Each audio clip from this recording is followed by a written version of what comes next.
എന്റെ പ്രിയപ്പെട്ട മുസ്ലിമേ, ഈ ഭൂമിയുടെ മധ്യഭാഗത്ത് അല്ലാഹുവിന്റെ അർശിന്റെ നേരെ താഴ്ഭാഗത്ത് സ്ഥിതി ചെയ്യുന്ന അല്ലാഹുവിന്റെ പരിശുദ്ധമായ കഅബാലയമുണ്ടല്ലോ.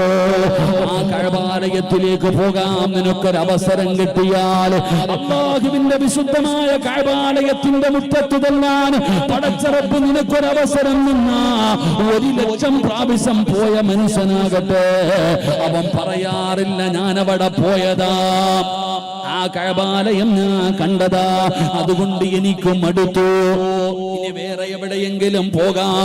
ഒരാളും പറയാറില്ലടോ, ഒരാളും പറയാറില്ലടോ. ആ പരിശുദ്ധമായ കഅബയുടെ മുറ്റത്തേക്ക് ചെല്ലാൻ കൊതിക്കാത്ത മനസ്സുകളില്ലല്ലോ, കണ്ടാ കൊതി തീരുകയില്ലല്ലോ. അല്ലാഹുവേ,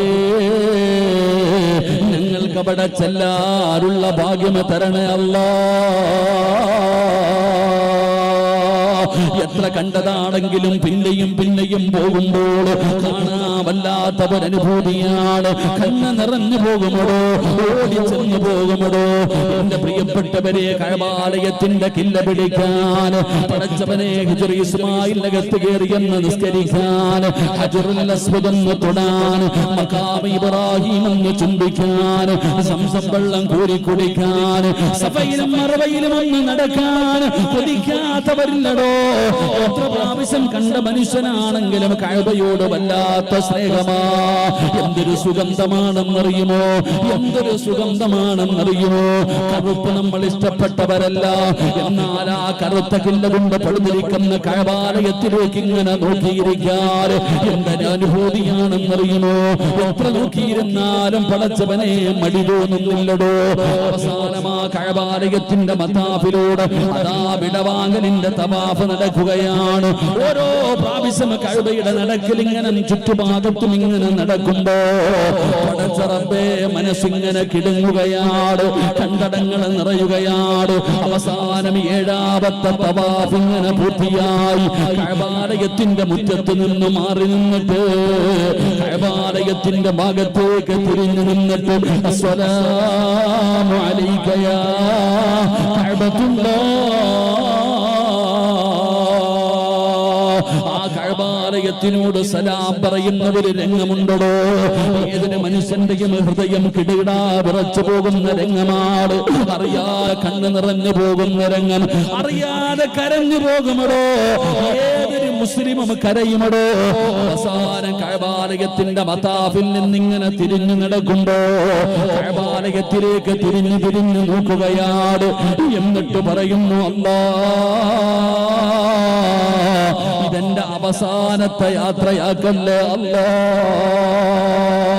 ഇനിയും കാണാ ഭാഗ്യം തരണേ പടച്ചവന്, ഇനിയും ഈ മണ്ണിലെത്തിക്കണേ തമ്പുരാന്.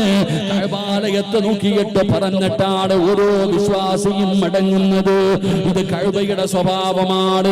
ഈ സ്വഭാവമാണ് മുസ്ലിമിന് വേണ്ടത്, ഈ സ്വഭാവമാണ് മുസ്ലിമിന് വേണ്ടത്. ഇത് മുത്തുനബിയുടെ സ്വഭാവമാണ്.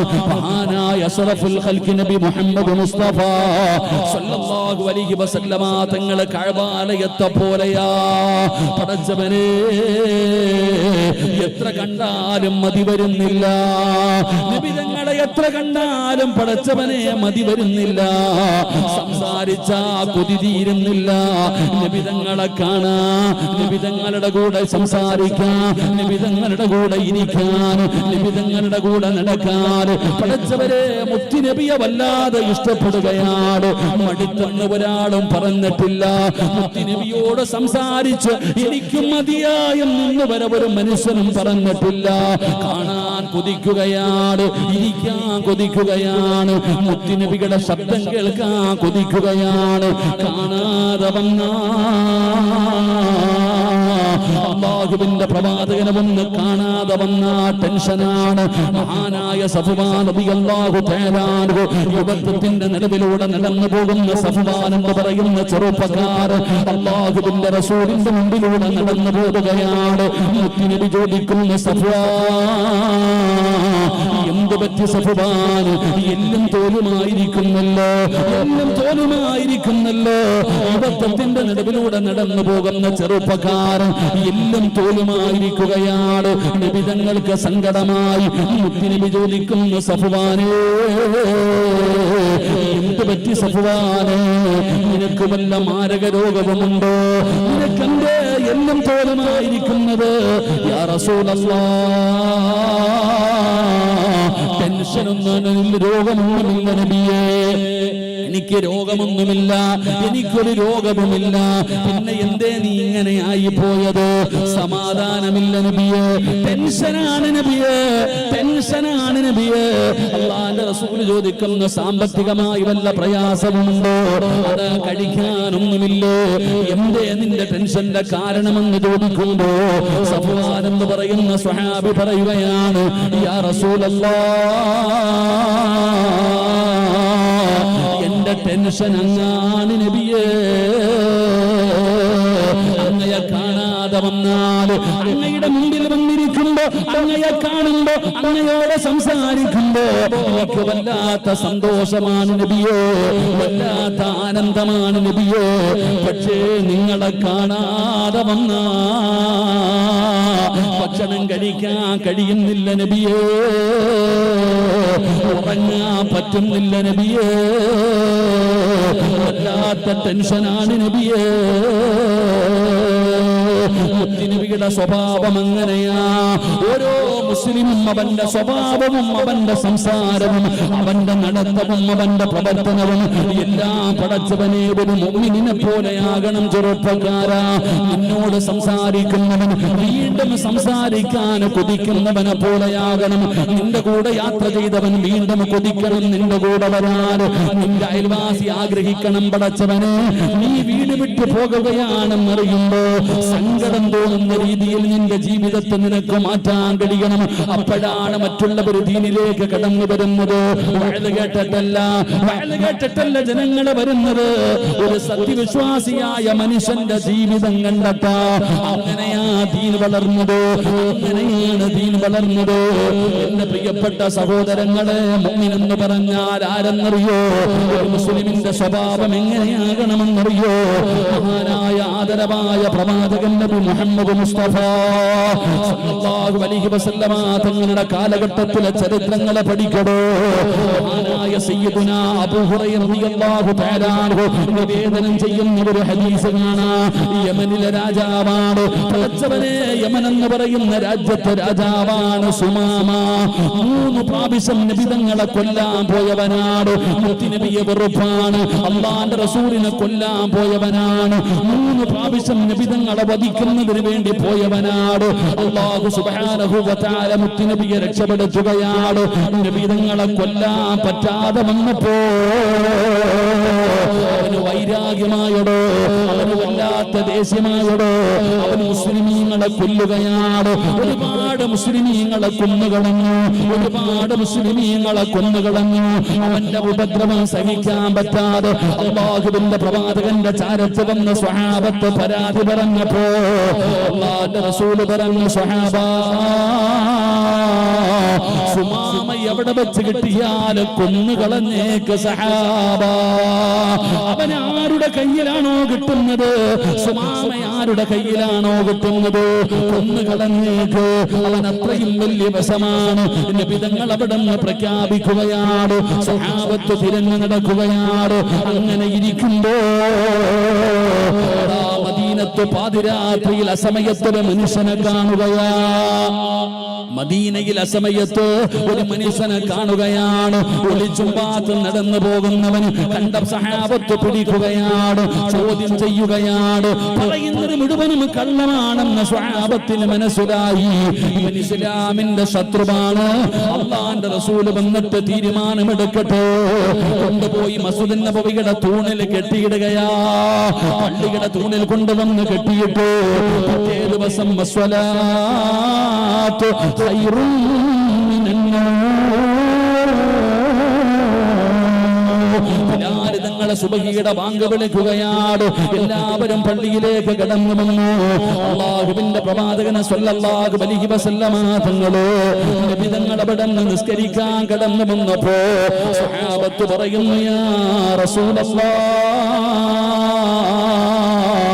അല്ലാഹുവിന്റെ നബിയേ, ഇന്നലെ പാതിരാത്രി ഒരുത്തനെ കെട്ടി നബിയേ, അവൻ ഇസ്ലാമിന്റെ ശത്രുവാണെന്ന് തോന്നുന്നു നബിയേ, കൊണ്ടുവന്ന പള്ളിയുടെ തൂണിൽ കെട്ടിയിട്ടിട്ടുണ്ട്.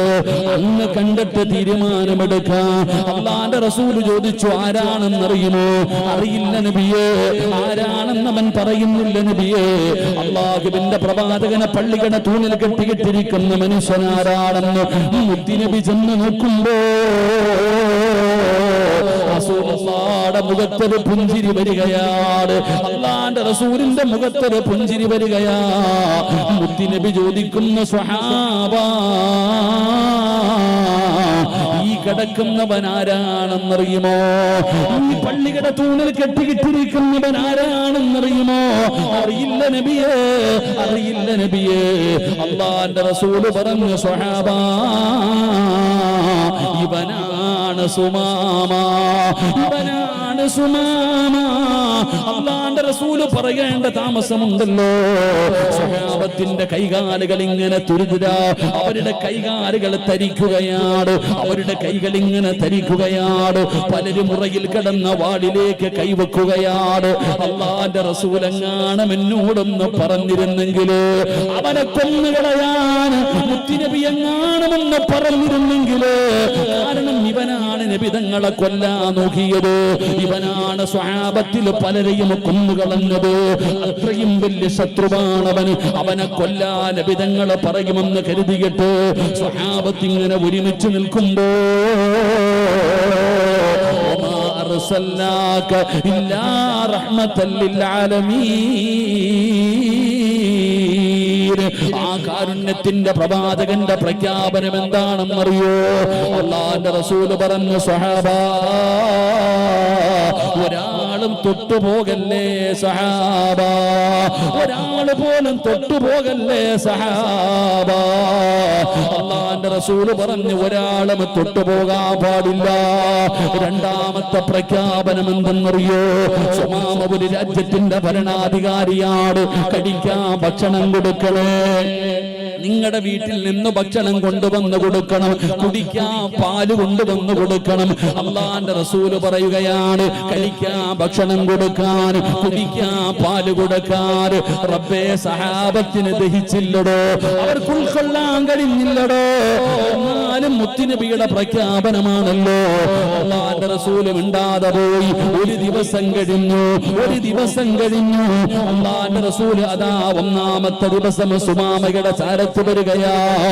മാതാ ഇൻദക യാ സുമാമ, നബി തങ്ങളുടെ ചോദ്യമാണ്, മാതാ ഇൻദക യാ സുമാമ, സുമാമ, നിനക്ക് സുഖമാണോ? എന്തുണ്ട് വിശേഷം? പള്ളിയിൽ കെട്ടിക്കിട്ടിരിക്കുന്ന സുമാമയോട് അല്ലാഹുവിന്റെ പ്രവാചകന്റെ ചോദ്യമാണ്, നിനക്ക് സുഖമാണോ സുമാമ? മുഹമ്മദേ, എനിക്ക് സുഖമാണ്. മുഹമ്മദേ, എനിക്ക് സുഖമാ. നിനക്ക് വേണമെങ്കിൽ എന്നെ കൊന്നുകളയാ മുഹമ്മദേ. ഇത് നിന്റെ നാടാണ്, അവരെല്ലാം നിന്റെ ആൾക്കാരാണ്. എന്നെ എന്ത് ചെയ്താലും ചോദിക്കാൻ ആരും വരൂല. പക്ഷേ എന്നെ വെറുതെ വിട്ടാ നീ ചോദിക്കുന്ന എന്തു വേണമെങ്കിലും നിനക്ക് തരാ മുഹമ്മദ്. ഒരുപാട് സമ്പത്ത് തരാ മുഹമ്മദ്. റസൂലുള്ളാഹി തങ്ങൾ ചിരിക്കുന്ന മുഖത്തോടെ പോവുകയാണ്. രണ്ടാമത്തെ ദിവസമായി, സുമാമ സുഖമാണോ സുമാമ? ഇതേ മറുപടി തന്നെയാണ് പറയുന്നത്. മൂന്നാമത്തെ ദിവസം ചോദിച്ചു, സുമാമ സുഖമാണോ? മുഹമ്മദേ, സുഖമാണ്. നിനക്ക് വേണമെങ്കിൽ എന്നെ കൊന്നുകളയാ, അല്ലെങ്കിൽ നിനക്ക് വെറുതെ വിടാ. എന്നെ ജീവനോടെ വിട്ടാ നിനക്ക് സമ്പത്ത് തരാ മുഹമ്മദ്. നിബിധങ്ങൾ മിണ്ടിയില്ല.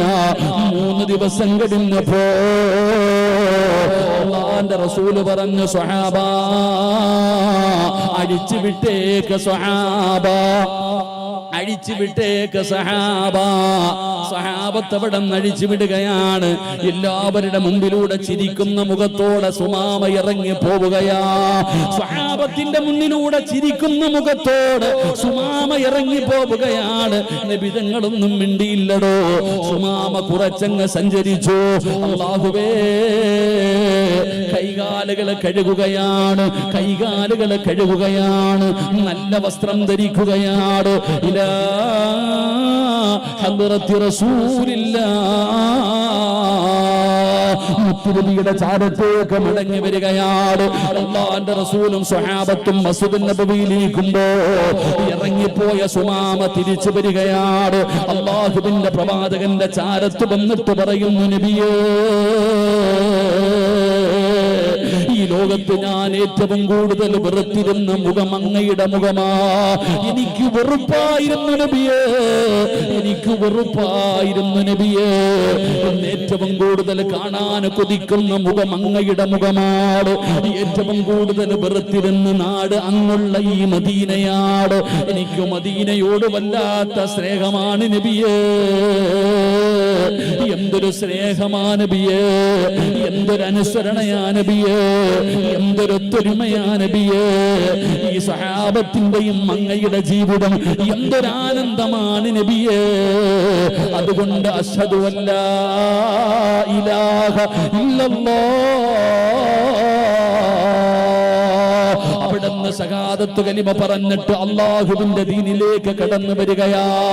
വഅദ് കേട്ടിട്ടല്ല, മണിക്കൂറുകൾ നീണ്ടു നിന്ന പ്രഭാഷണം കേട്ടിട്ടല്ല, അല്ലാഹുവിന്റെ പ്രവാചകന്റെയും സ്വഹാബത്തിന്റെയും സ്വഭാവം കണ്ടപ്പോ, അവരുടെ ഐക്യം കണ്ടപ്പോ, അവരുടെ സ്നേഹം കണ്ടപ്പോ, അവരുടെ അനുസരണ കണ്ടപ്പോ, അവരുടെ ജീവിതത്തിന്റെ ശൈലി കണ്ടപ്പോ, അല്ലാഹുവേ, സുമാമ പോലും അല്ലാഹുവിന്റെ ദീനിലേക്ക് കടന്നു വന്നെന്ന് ചരിത്രം പറയുമ്പോ 2025 ജീവിക്കുന്ന യുവത്വമേ, അഴിച്ചുവിട്ട പട്ടം പോലെ പറന്നു നടക്കുകയാണ്.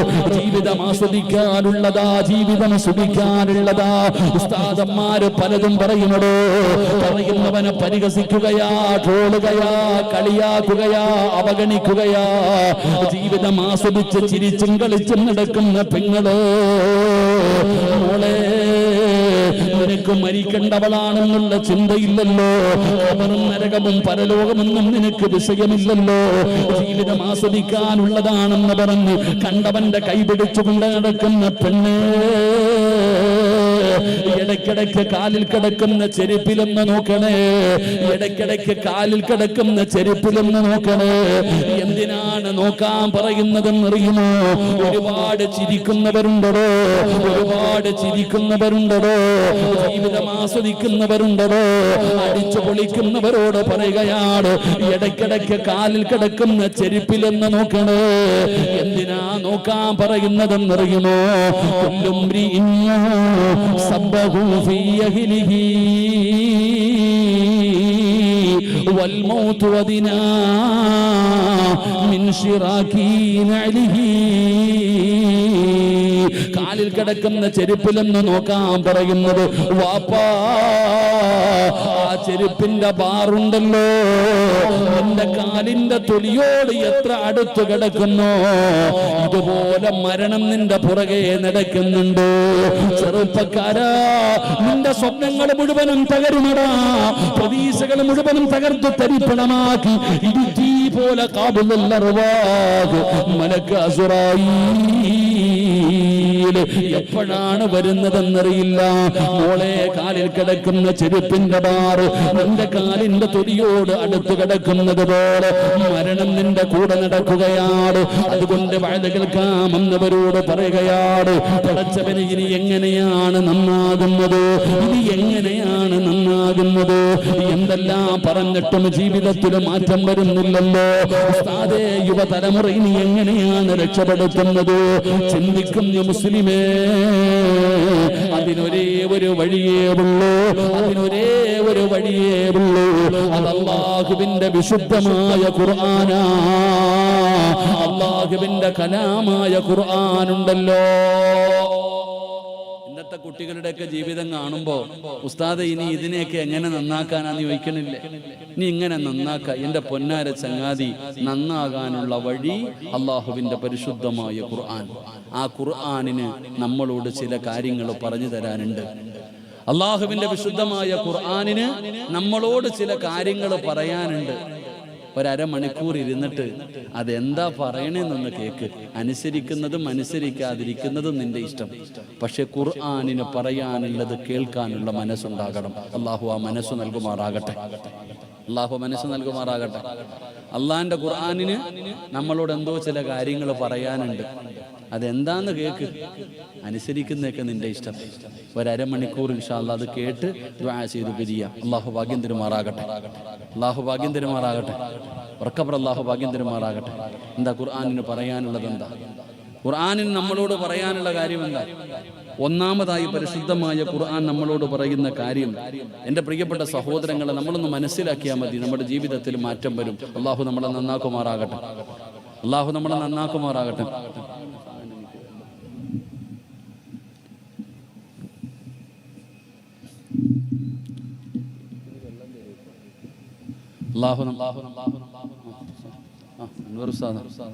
വിശേഷകരാത്ത ഒന്നും വഴുതില്ലായിരുന്നു. അൽഹംദുലില്ലാഹ്, നമ്മുടെ സുഹൃത്താ. അൽഹംദുലില്ലാഹ്, എല്ലാ വഴുത് പറയും. നല്ല വഴുത് പറയുന്ന ഉസ്താദ്. അള്ളാഹു ആഫിയത്തുള്ള ദീർഘായുസ്സ് കൊടുക്കുമാറാകട്ടെ. നമ്മളെ കാലൊക്കെ അരമണിക്കൂർ നമ്മളെ കാലം മുമ്പേ ഇരുന്ന് വഴുത് പറഞ്ഞാൽ വലുവ ഉണ്ടായിരുന്നെങ്കിൽ നല്ല വഴുത് പറയുമല്ലോ. അള്ളാഹു ആഫിയത്തുള്ള ദീർഘായുസ്സ് കൊടുക്കുമാറാകട്ടെ.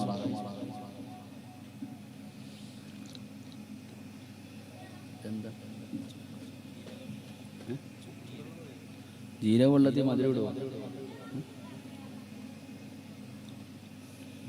ചുക്ക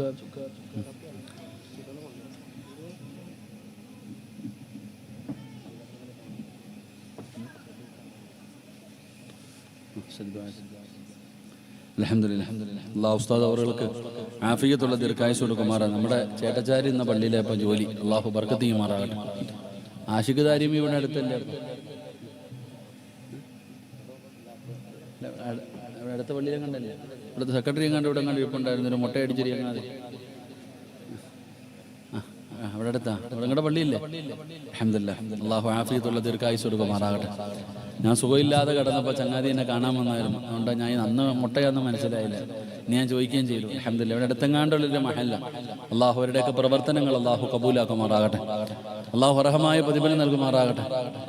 നിൽക്കുന്നവര് കാല് കഴിക്കുമ്പോഴെങ്കിലും കയറിയിരിക്കുക. ആ വഴി അവിടെ തന്നെ കാണും. എങ്ങും പോകത്തൊന്നും നിങ്ങൾ തിരിഞ്ഞു നോക്കല്ലേ. ആ വഴി എങ്ങും പോവില്ല, അവിടെ തന്നെ കാണും. പക്ഷെ ഇപ്പൊ ഇവിടെ കയറിയിരുന്ന രക്ഷപ്പെടാം, അവിടെ നിന്ന് നരകത്തിൽ പോകാം. അള്ളാഹു കാത്തിരക്ഷിക്കുമാറാകട്ടെ. ആമീൻ പറ. ആ പുറത്ത് നിൽക്കണം ചങ്ങാതിയോടെ ഞാൻ പറയും, ഒന്നീ കയറിയിരിക്കുക. കാരണം എന്തേ? സ്വർഗത്തിൽ നമ്മുടെയൊക്കെ ആഗ്രഹം എവിടെ പോകണമെന്നാ? കാക്കാമാരെ എവിടെ പോകണമെന്ന് ആഗ്രഹം? എവിടെ പോകണമെന്ന് ആഗ്രഹം? സ്വർഗത്തിൽ പോകണമെന്ന്. കൈപൊക്കിക്ക് ആഗ്രഹമുള്ളവരൊക്കെ, സ്വർഗത്തിൽ പോകാൻ ആഗ്രഹമുള്ളവരൊക്കെ കൈപൊക്കടോ. അള്ളാഹുവെ, ആരൊക്കെ കൈപൊക്കിയോ നീ അവർക്കൊക്കെ സ്വർഗം കൊടുക്കണേ അല്ലാ. ഈ കൈപൊക്കിയവൻ എത്ര വലിയ പാപം ചെയ്തവനാണെങ്കിലും ഈ പൊക്കിയതിന് പകരം നീ സ്വർഗം കൊടുക്കണേ തമ്പുരാനെ. നല്ല മരണം കൊടുക്കണേ റഹ്മാനെ. ഷഹീദിന്റെ കൂലി കിട്ടുന്ന മരണം കൊടുക്കണേ അല്ലാ. ആ കൈ പൊക്കാത്തവനെ നീ പിടിച്ചോണേ അല്ലാ. ആ കൈ പൊക്കാത്തവനെ ഒന്നുകൂടെ പൊക്കിക്കോ, ഒരവസരം കൊടുത്തരാം. അൽഹംദുലില്ലാഹ്. ദുനിയാവിൽ രണ്ട് സ്വർഗമുണ്ട്. ഒരു സ്വർഗം മദീനത്ത്, രണ്ടാമത്തെ സ്വർഗം ഇൽമു പറയുന്ന മജ്ലിസ്. 2ാം ക്ലാസ്സിൽ പഠിച്ചതാ മദ്രസയിൽ. 2ാം ക്ലാസ്സിൽ മദ്രസയിൽ പഠിപ്പിക്കുന്ന പാഠവാത് ഇൽമു പറയുന്ന മജ്ലിസ് ദുനിയാവിലെ സ്വർഗമാ. എടാ, കണ്ണിന്റെ മുമ്പിൽ സ്വർഗം കണ്ടിട്ട് കേറിയിരിക്കാതെ പുറത്തിരിക്കുക. സ്വർഗത്തിൽ പോകും. അള്ളാഹു കാത്തിരക്ഷിക്കുമാറാകട്ടെ. നസീറാക്കാരുടെ ഉമ്മായിക്ക് അള്ളാഹു ആഫിയത്തുള്ള ദീർഘായുസ്സ് കൊടുക്കുമാറാകട്ടെ. എന്റെ പ്രിയപ്പെട്ട സഹോദരങ്ങളെ നോക്ക്. അതുകൊണ്ട് ചങ്ങാതി കയറിയിരിക്കാൻ പറ്റുമെങ്കിൽ കയറിയിരിക്കുക. ഞാൻ ഒരുപാട് നിന്നതാ, ഇപ്പൊ ബുദ്ധിമുട്ടുന്നേ. അതുകൊണ്ട് ഇരിക്കാം. എന്റെ ചങ്ങാതി അത് അന്ന് കൂടെ വീട്ടിൽ വന്ന ആളാണോ? അൽഹംദുലില്ലാഹ്. എന്റെ പ്രിയപ്പെട്ട സഹോദരങ്ങളെ, അള്ളാഹുവിന്റെ പരിശുദ്ധമായ ഖുർആൻ പറയുകയാ. അള്ളാന്റെ വിശുദ്ധമായ ഖുർആൻ പറയുന്ന ഒന്നാമത്തെ കാര്യം എന്തെന്നറിയുമോ ചെറുപ്പക്കാരാ?